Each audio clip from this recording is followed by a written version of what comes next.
Hi friends, మనం స్వాతంత్రం ముందు ఉన్న కమిటీలు కమిషన్ల గురించి చూస్తున్నాం కదా. వాటిలో ఇంకొక లాస్ట్ 3 ఇంపార్టెంట్ కమిటీస్ ఉన్నాయి. అవి ఇప్పుడు ఈ వీడియోలో చూద్దాం. అది గాంధీజీ బేసిక్ విద్య. బేసిక్ అనే పదం బేస్ అనే పదం నుండి వచ్చింది. బేస్ అనగా అంతిమంగా లేదా మొత్తం అంశాలపై తయారు చేయబడిన లేదా ఆధారపడిన విషయం యొక్క పునాది అని అర్థం. గాంధీ విద్యా పథకం భారతదేశ సంస్కృతి నాగరికతపై ఆధారపడి ఉంటుంది. ఈ విద్యా విధానం ద్వారా విద్యార్థులు తమ ఆచరణాత్మక వ్యవహారాల్లో తమకున్న జ్ఞానాన్ని నైపుణ్యాలను ఉపయోగించుకోవడం ద్వారా స్వీయ ఆధికృత్యాన్ని పొందుతూ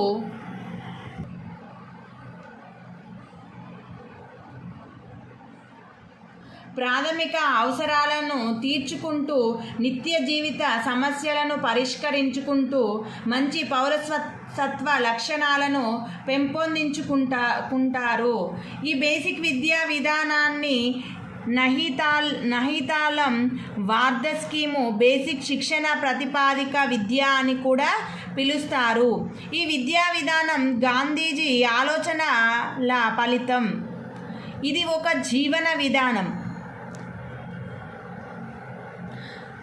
సంపూర్ణ మూర్తిమత్వ వికాసానికి దోహదపడేది. ఇది ప్రజల అవసరాలకు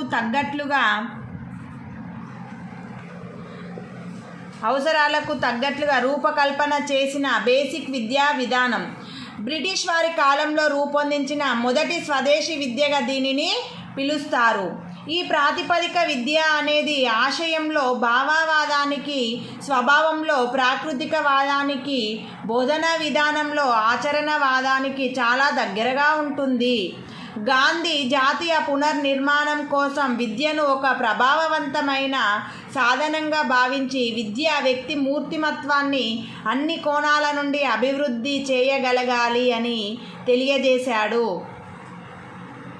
గాంధీ లండన్ 2వ రౌండ్ టేబుల్ సమావేశం 1931లో మాట్లాడుతూ భారతదేశంలో అత్యల్ప అక్షరాస్యత ఉందని, సామూహిక విద్యలో ఈ బాధాకరమైన పరిస్థితికి బ్రిటిష్ ప్రభుత్వ విధానాలే కారణమని, ప్రస్తుతం విద్యా వ్యవస్థ వ్యర్థమైనది కానీ నిస్సందేహంగా హానికరం మాత్రం కాదు అని గాంధీ వ్యాఖ్యానించారు.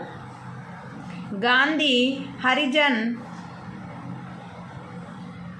హరిజన్ పత్రికలో 1937 బేసిక్ విద్యా విధానం గురించి ఇలా రాశాడు. విద్య ద్వారా పాఠశాల పిల్లలలో శరీరం, మనసు, ఆత్మ అభివృద్ధి చెందుతాయి. కేవలం అక్షరాస్యత మాత్రమే విద్య కాదు. హస్తకళలకు సంబంధించిన విద్యను బోధించడం, శిక్షణ ఇవ్వడం ద్వారా కూడా విద్యను అందించవచ్చు. ఈ విధానం వల్ల ప్రతి పాఠశాల స్వీయ ఉత్పత్తి చేయగల సామర్థ్యం కలిగి ఉంటుంది. గాంధీ అక్షరాస్యతను సాధించడమే విద్య యొక్క పరమార్థం కాదు, అలాగని ప్రారంభం కాదు అని వ్యాఖ్యానించారు. గాంధీ తన విద్యా ప్రణాళికలో విద్యార్థుల శారీరకాభివృద్ధికి క్రీడలు, క్రియలు, నిర్మాణాత్మక కార్యక్రమాలకు కూడా చోటిచ్చారు. ప్రతి విద్యార్థి పని బీమా కావాలని, బడుగు దేశాలలో విద్యాలయాలు స్వయం పోషకాలు కాక తప్పదు అని గాంధీ తెలిపారు. గాంధీ విద్యా లక్ష్యాలు, సూత్రాలు. బేసిక్ విద్యా విధాన సూత్రాలు. స్వయం పోషక లక్ష్యం. విద్య అనేది ప్రతి విద్యార్థికి పని బీమాగా కావాలి.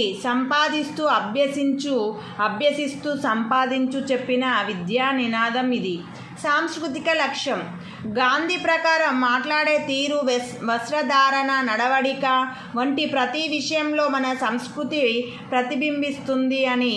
అందుకే గాంధీ సంస్కృతి గురించి మాట్లాడుతూ విద్య అనే వాహనం సంస్కృతి అనే ప్రయాణికుడిని తీరం అనే స్టేషన్కు నిరంతరం చేరవేస్తూ ఉంటుంది.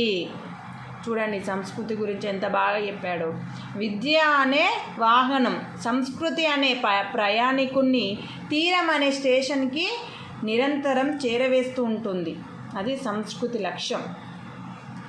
శీల నిర్మాణ లక్ష్యం కేవలం నైపుణ్యాలు, అలవాట్లు, ప్రవర్తన, వైఖరులు ఉండటమే గాక నైతిక, ఆధ్యాత్మిక అంశాలు కూడా ఉండటమే శీలం అని గాంధీ గారి అభిప్రాయం.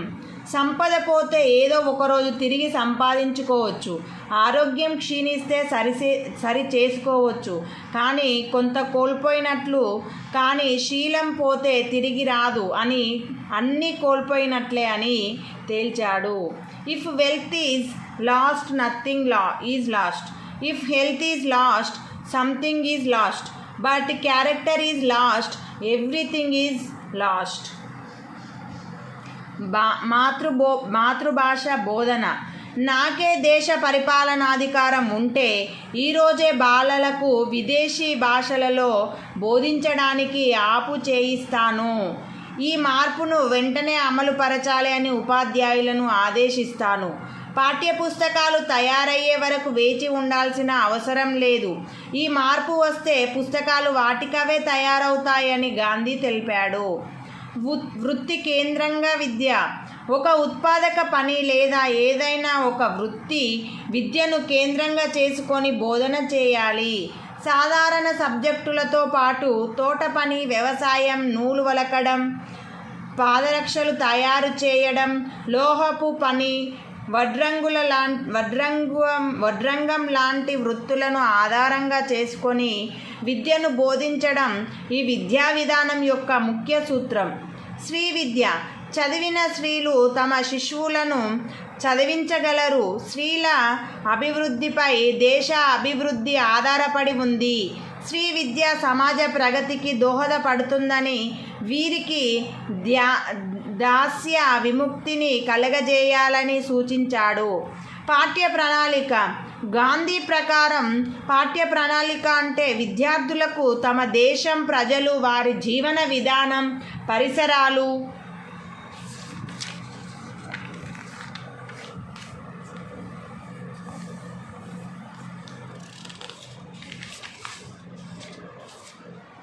సమాజంతో పాటు చిత్రలేఖనం, సంగీతం లాంటి విషయాలు అందించాలి. సామాజిక శాస్త్రం చరిత్రలో జరిగిన సంఘటనలు, సంస్కృతితో పాటు సాంఘిక అవసరాలు, భౌతిక అవసరాలు, ప్రభుత్వ విధానాలను ఈ సబ్జెక్టుకు అందించాలి. బోధనా పద్ధతులు పని ద్వారా విద్య, కృత్యాల ద్వారా విద్య, ఉద్యమ పద్ధతి ద్వారా విద్య, ప్రాజెక్టు సమన్వయ పద్ధతి, విజ్ఞానాన్ని వృత్తితో కలిపి నేర్చుకోవడం ద్వారా బోధన అందించాలి అని సూచించారు.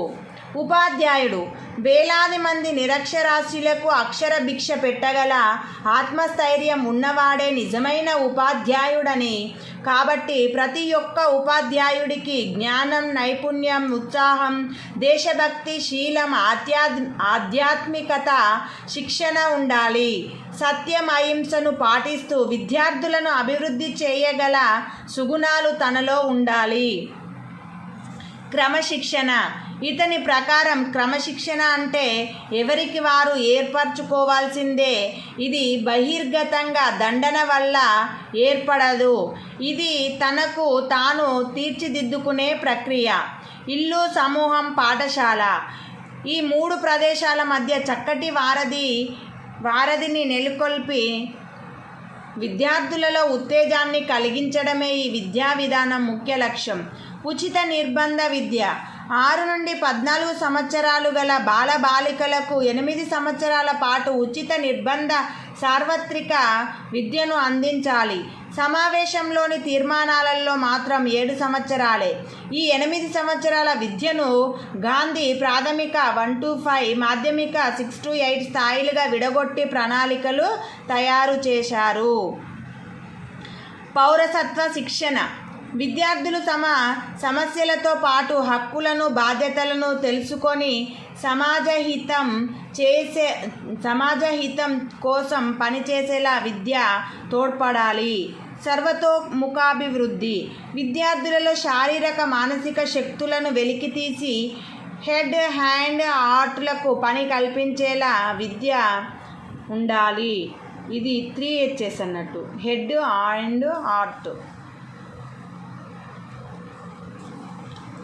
వార్త ఆల్ ఇండియా ఎడ్యుకేషన్ కాన్ఫరెన్స్ ఈ ప్రతిపాదిత విద్యా పథకం గురించి చర్చించాలనే ఉద్దేశంతో 1937 అక్టోబర్ 22-23న మహారాష్ట్రలోని వార్ధలో ఆల్ ఇండియా ఎడ్యుకేషన్ కాన్ఫరెన్స్ అఖిల భారత విద్యా సదస్సు గాంధీజీ అధ్యక్షతన జరిగింది.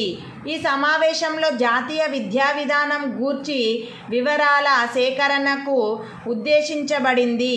ఈ సమావేశంలో 7 రాష్ట్రాల విద్యా మంత్రులతో సహా విద్యావేత్తలు, కాంగ్రెస్ నాయకులు, కార్మికులు హాజరయ్యారు. ఈ సమావేశంలో 4 తీర్మానాలు ఆమోదించబడ్డాయి. 1.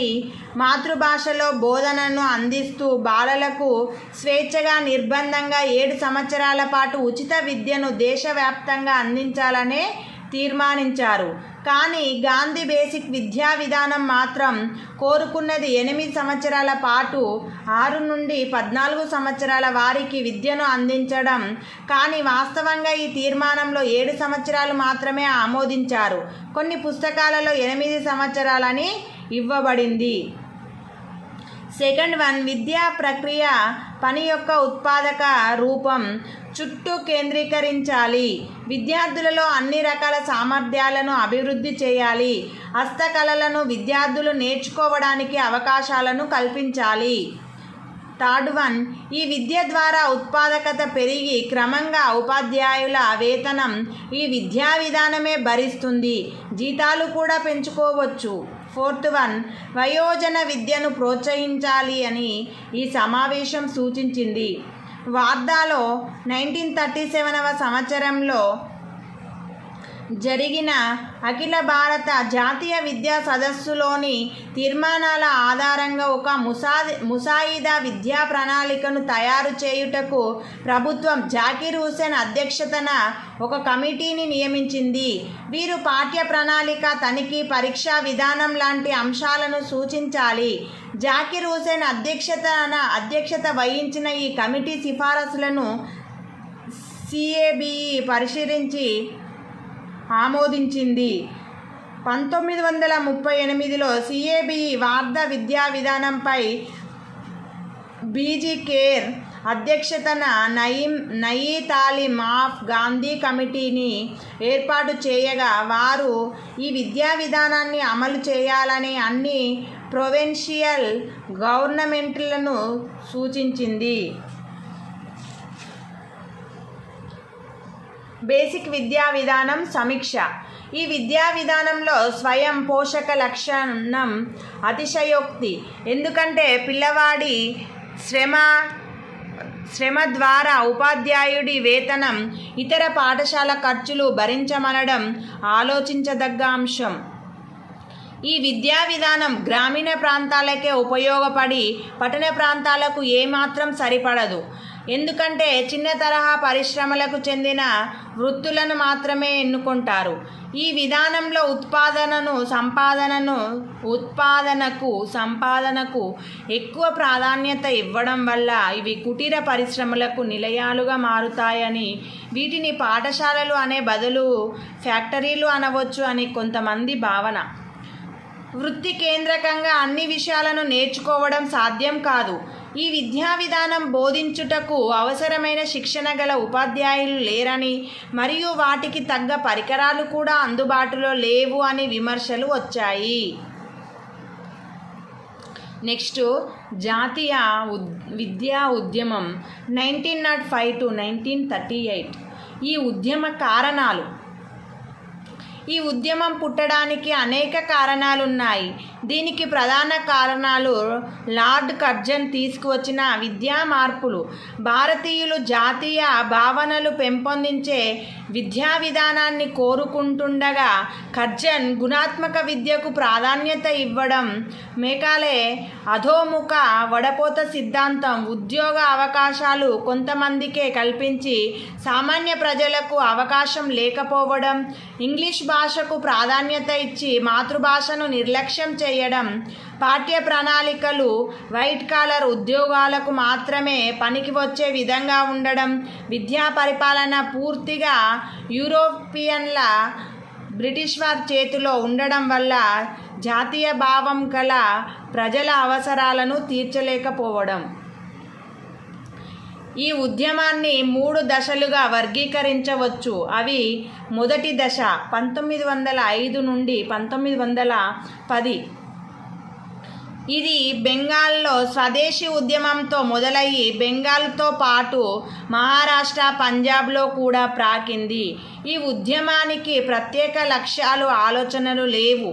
అయినప్పటికీ ఈ విద్య మాకొద్దు అనే ఆవేశపూరిత భావనతో మాత్రమే ఈ దశ ప్రారంభమైంది. ఇందులో భాగంగా విద్యార్థులు ఒక జాతీయ విద్యా విధానం కావాలని కోరుతూ ఆందోళన చేశారు.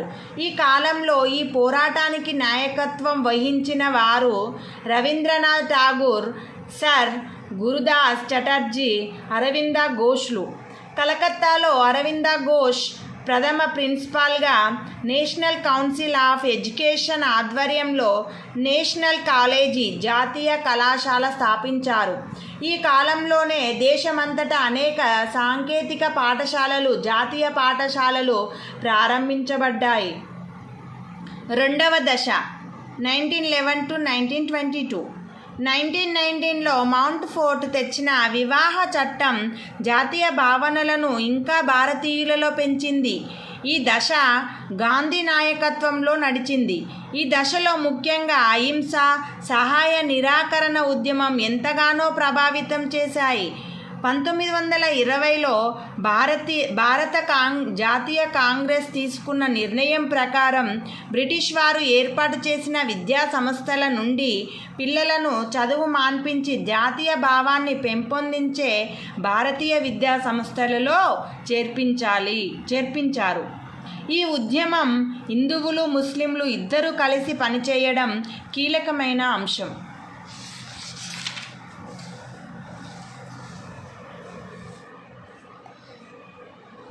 అని బెసెంట్, లాలా లజపతి రాయ్, గోపాలకృష్ణ గోఖలే గార్లు సూచించిన విద్యా విధాన సిద్ధాంతాలు ప్రజలను ఎంతగానో ఆకర్షించాయి. ఈ కాలంలోనే Gopalakrishna Gokhale 1870, 1876, 1880 British education act ఆధారంగా విద్యా బిల్లులు ప్రతిపాదించాడు. కానీ ఈ బిల్లులు వీగిపోయాయి. తరువాత 1918లో ప్రవేశపెట్టిన Bombay education act, Patel act ఆమోదించబడింది.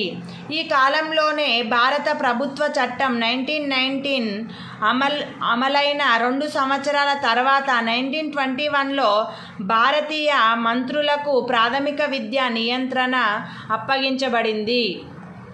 మూడవ దశ 1930 to 1938. జాతీయ విద్యా ఉద్యమ దశలలో భాగంగా 1923 to 1929 వరకు గల కాలాన్ని నిశ్శబ్ద కాలం అని పిలుస్తారు. గాంధీ గారు 1930లో ప్రారంభించిన శాసన ఉల్లంఘన ఉద్యమంతో ఈ దశ తిరిగి ప్రారంభమైంది. ఈ దశలోనే గాంధీ గారి బేసిక్ విద్యా విధానం ప్రాచుర్యంలోకి వచ్చింది.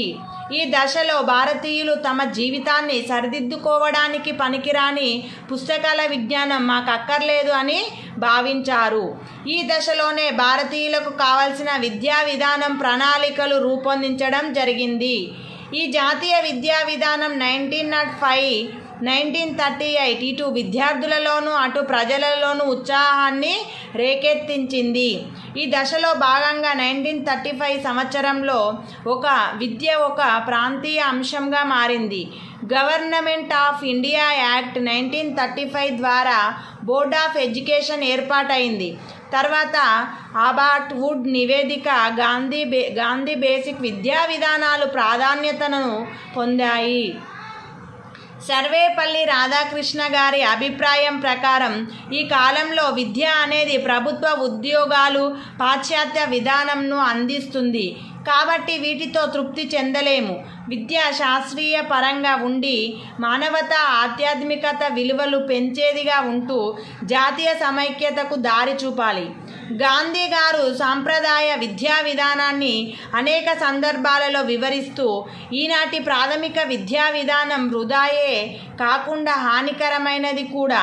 ఎందుకంటే ఎక్కువ మంది విద్యార్థులు దురలవాట్లు, నగర ప్రాంత పద్ధతులు అలవర్చుకొని విద్యకు పనికిరాని విషయాలను నేర్చుకుంటున్నారు అని అన్నారు. పై ఉద్యమం విఫలం కావడానికి కారణాలు: ప్రత్యేక లక్ష్యాలు లేకుండా ఆవేశపూరితంగా ప్రారంభం కావడం, రాజకీయ ఒడిదుడుకులు, ముస్లింలు సహకరించకపోవడం, విద్యను భారతీయ మంత్రులకే అప్పజెప్పి ఉన్నత పదవులలో భారతీయులను నియమించడం. ఈ ఉద్యమ ఫలితాలు: ఈ ఉద్యమం ప్రభావం వల్లనే విద్యా విధానంలో మార్పులు తేవడానికి కమిషన్లు వేయడం, వందే మాతరంను అనుమతించడం, హిందీ భాషను ప్రవేశపెట్టడం, మాతృభాషలో విద్యా విధానాన్ని కొనసాగించడం జరిగాయి. ఇంకొకటి లాస్ట్ కమిటీ వచ్చేసి సార్జెంట్ ప్రణాళిక 1944. ఇది ఒకటి అయిపోతే మనకు స్వాతంత్రం కన్నా ముందు ఉన్న కమిటీలు, కమిషన్లు అయిపోతాయి. చరిత్ర: రెండవ ప్రపంచ యుద్ధం తర్వాత జరిగే దుష్ఫలితాలను ముందుగానే ఊహించిన బ్రిటిష్ ప్రభుత్వం భారతదేశంలో విద్యాభివృద్ధికి, వారి జీవన ప్రమాణాలను పెంపొందించుటకు తగిన సూచనలు, సలహాలు ఇవ్వమని 1944లో CABEను ఆదేశించింది. CABE ఆధ్వర్యంలో ఏర్పడిన ఈ కమిటీకి అధ్యక్షుడు అప్పటి బ్రిటిష్ ప్రభుత్వానికి విద్యా సలహాదారుడైన సర్ జాన్ సర్జెంట్. ఈ కమిటీ భారతదేశంలో సమగ్ర విద్యా విధాన రూపకల్పనకు సంబంధించి పలు సిఫారసులను 1944లోనే CABEకి సమర్పించింది. ఈ నివేదికనే CABE నివేదిక 1944 యుద్ధానంతర విద్యాభివృద్ధి ప్రణాళిక అని కూడా పిలుస్తారు. స్వాతంత్ర్యానికి పూర్వం CABE ఆధ్వర్యంలో ఏర్పడిన మొదటి కమిటీయే ఈ సార్జెంట్ ప్రణాళిక. అందుకే ఈ ప్రణాళికను భారతదేశ విద్యా వ్యవస్థకు సంబంధించి మొదటి ప్రణాళికగా చెప్పవచ్చు. ఈ కమిటీ సూచించిన ముఖ్యాంశాలు: రాబోయే 40 సంవత్సరాల కాలంలో అనగా 1984 నాటికి ఇంగ్లాండు స్థాయి విద్యా ప్రమాణాలను భారతదేశం అందుకోవడం, 3 నుండి 6 సంవత్సరాల వయసు గల పిల్లలకు ప్రీ ప్రైమరీ విద్యను ఏర్పాటు చేయాలి. ఇందుకోసం నర్సరీ పాఠశాలలను ఏర్పాటు చేసి స్త్రీలను మాత్రమే ఉపాధ్యాయులుగా నియమించాలి. 6 నుండి 14 సంవత్సరాల పిల్లలకు నిర్బంధ ప్రాథమిక విద్యను కల్పించడం, ఎంపిక చేసిన 11 నుండి 17 సంవత్సరాల మధ్య గల పిల్లలకు 6 సంవత్సరాల పాటు ఉన్నత పాఠశాల విద్యను ఏర్పాటు చేయడం, హయ్యర్ సెకండరీ విద్య తర్వాత 3 సంవత్సరాల కాలం డిగ్రీ విద్య ఉండడం, ప్రాథమిక స్థాయిలో విద్యలో సమాన అవకాశాలు కల్పించుటకు ఉచిత పాఠ్య పుస్తకాలు, ఉపకార వేతనాలు, వైద్య సహాయం, మధ్యాహ్న భోజనం కూడా అందించాలని సూచించింది. 10 నుంచి 40 సంవత్సరాల మధ్య వయస్సు గల వారిలో నిరక్షరాస్యతను నిర్మూలించుటకు వయోజన విద్యా కార్యక్రమాలు ఏర్పాటు చేయాలని మరియు విరివిరిగా గ్రంథాలయాలు స్థాపించాలని సూచించింది. ఉన్నత పాఠశాల స్థాయిలో 2 రకాల కోర్సులను ప్రవేశపెట్టాలి. 1 విద్యా సంబంధమైనవి, 2 సాంకేతిక సంబంధమైనవి.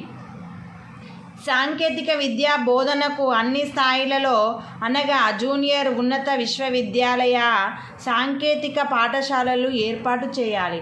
సాంకేతిక, వాణిజ్య, పరిశ్రమల విద్య, వృత్తిపరమైన ఉపాధి కోర్సులను ప్రవేశపెట్టి ఉపాధి కల్పన కేంద్రాలను నెలకొల్పాలి. శారీరక, మానసిక బుద్ధిమాంద్యులకు, వికలాంగులకు ప్రత్యేక విద్యా సంస్థలు, సౌకర్యాలు ఏర్పాటు చేయాలి. పాఠశాలలలో బోధనతో పాటు సాంఘిక వినోద కార్యక్రమాలు ఏర్పాటు చేయాలి. విద్యాలయాలలో నిర్బంధ వ్యాయామ విద్య ఏర్పాటు చేయాలని, బలహీనులైన వారికి పాలు, మధ్యాహ్న భోజన సదుపాయాన్ని కల్పించాలని సూచించింది. ఉపాధ్యాయ శిక్షణ సంస్థలను ఎక్కువగా పెంచి వాటిని అభివృద్ధి చేసి ఉపాధ్యాయులకు శిక్షణ కార్యకలాపాలు రూపొందించి నిర్వహించాలి మరియు ఉపాధ్యాయ సలహాలకు సంస్థలను ఏర్పాటు చేయాలి.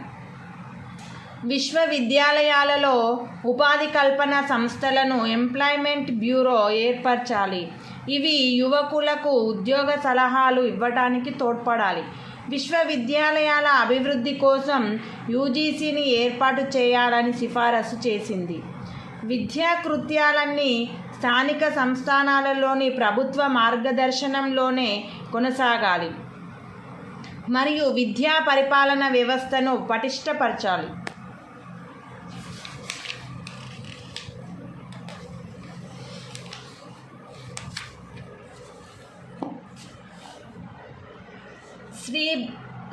ఫ్రీ బేసిక్, జూనియర్ బేసిక్ పాఠశాలలో 30 మందికి ఒక శిక్షణ పొందిన ఉపాధ్యాయుడు ఉండాలి. సీనియర్ బేసిక్ స్థాయిలో 20 మందికి ఒకరు ఉండాలి. ఫలితాలు. ఈ నివేదిక ఫలితంగానే కేంద్రంలో సెప్టెంబర్ 1, 1945వ సంవత్సరంలో విద్యాశాఖ ఏర్పాటైంది. ఈ విద్యాశాఖను ఎన్ఈపి 2020 అమలులోకి వచ్చేంత వరకు మానవ వనరుల శాఖ అని పిలిచేవారు. కానీ నరేంద్ర మోడీ గారు కేంద్ర విద్యాశాఖగా మార్పు చేశారు. ఢిల్లీలో అఖిల భారత సాంకేతిక విద్యామండలి AICTE all India council for technical education ఏర్పాటైంది. కేంద్రంలో విశ్వవిద్యాలయాల విరాళాల మండలి కమిటీ ఏర్పాటు చేయబడింది.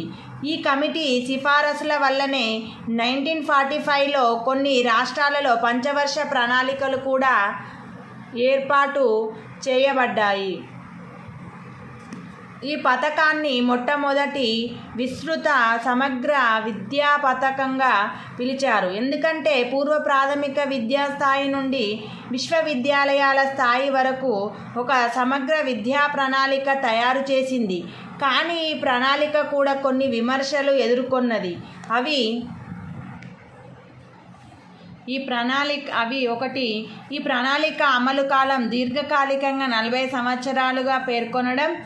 రెండోది, ఈ ప్రణాళిక గాంధీజీ సూచించిన ప్రాతిపదిక విద్యకు నకలు అని విమర్శలు వచ్చాయి. ఈ కమిటీ సిఫారసు వల్లనే కేంద్రంలో 1945లో విశ్వవిద్యాలయాల విరాళాల కమిటీ, యూనివర్సిటీ గ్రాంట్స్ కమిటీ ఏర్పాటైంది. కానీ ఇది కేవలం అలీగర్, బనారస్, ఢిల్లీ 3 యూనివర్సిటీలను పర్యవేక్షించేది. కానీ రాధాకృష్ణన్ కమిషన్ సిఫారసుల మేరకు 1953లో యూజీసీ తన పేరును మార్చుకొని యూనివర్సిటీ గ్రాంట్స్ కమిషన్గా విశ్వవిద్యాలయాల నిధుల సంఘం రూపాంతరం చెందింది. అన్ని యూనివర్సిటీలను పర్యవేక్షించే బాధ్యత పూర్తిస్థాయి సభ్యులు, చైర్మన్లతో విశ్వవిద్యాలయ నిధులు సంఘంగా ఏర్పాటైంది. స్వాతంత్రం అనంతరం కూడా ఈ ప్రణాళిక విద్యా వ్యవహారాలలో చాలా వరకు ప్రభుత్వానికి మార్గదర్శకమైంది. 3 సంవత్సరాల డిగ్రీ కోర్సు ఉండాలి. ఇంటర్మీడియట్ ఎత్తివేసి మొదటి సంవత్సరంని ఉన్నత పాఠశాలకు, 2వ సంవత్సరాన్ని డిగ్రీ తరగతులకు అనుసంధానం చేయాలని భారతదేశంలో సమకాలీన విద్యలో ఇవ్వడం జరిగింది. మళ్ళీ అదే పుస్తకంలో డిగ్రీకి ఇంటర్ 2 సంవత్సరాలను అనుసంధానం చేయాలని ఈ అంశాన్ని అభ్యర్థులు గుర్తు పెట్టుకోవాలి. ఎందుకంటే పరీక్షలో ఎగ్జామినర్ ఏ పుస్తకం నుండైనా ప్రశ్నను ఎన్నుకునే అవకాశం కలదు. ఏ డిసైడ్ ఆఫ్ ప్రొవిన్షియల్ ఆటోనామీ 1937-1947. దీనినే ప్రాంతీయ స్వయం ప్రతిపత్తి దశాబ్దంగా పిలుస్తారు. ఎందుకంటే ఈ కాలంలో విద్యకు సంబంధించిన బ్రిటిష్ వారు తీసుకున్న ప్రజా వ్యతిరేక నిర్ణయాలు, 2వ ప్రపంచ యుద్ధం, విద్య ఎక్కువగా ప్రైవేట్ వ్యక్తుల చేతిలోకి వెళ్ళడం, ఈ కాలంలో చెప్పుకోదగ్గ పరిమాణం కేవలం వార్ధా విద్యా విధానం మాత్రమే. 1945 ప్రాంతంలో ఈ విద్యా విధానం నయీ తాలీం అనే పేరుతో కొన్ని ప్రాంతాలలో అమలైంది. 1947లో బ్రిటిష్ పాలన ముగిసే నాటికి మన దేశంలో ఉన్న విద్యా పరిస్థితి ఈ విధంగా ఉంది. సెకండరీ ఉన్నత విద్యలో ఆంగ్ల భాష ఎక్కువగా అమలులో ఉండేది. విద్యారంగంలో జాతీయ విద్యా విధానం లేదు. ఒక ప్రణాళిక, ఆశయాలు కానీ లేవు. సామాజిక అవసరాలకు, విద్యా లక్ష్యాలకు ఎలాంటి పొంతన లేదు. కళాశాలలు, డిగ్రీలు ఇచ్చే కర్మాగారాలు ఉన్నాయి. ఇవి స్వాతంత్రం ముందుకి సంబంధించిన కమిటీలు, కమిషన్లు. మనం నెక్స్ట్ వీడియోలో స్వాతంత్ర అనంతరం ఉన్న వివిధ కమిటీలు, కమిషన్ల గురించి చూద్దాం. Thank you for watching. Please subscribe my channel. Like చేయండి, షేర్ చేయండి.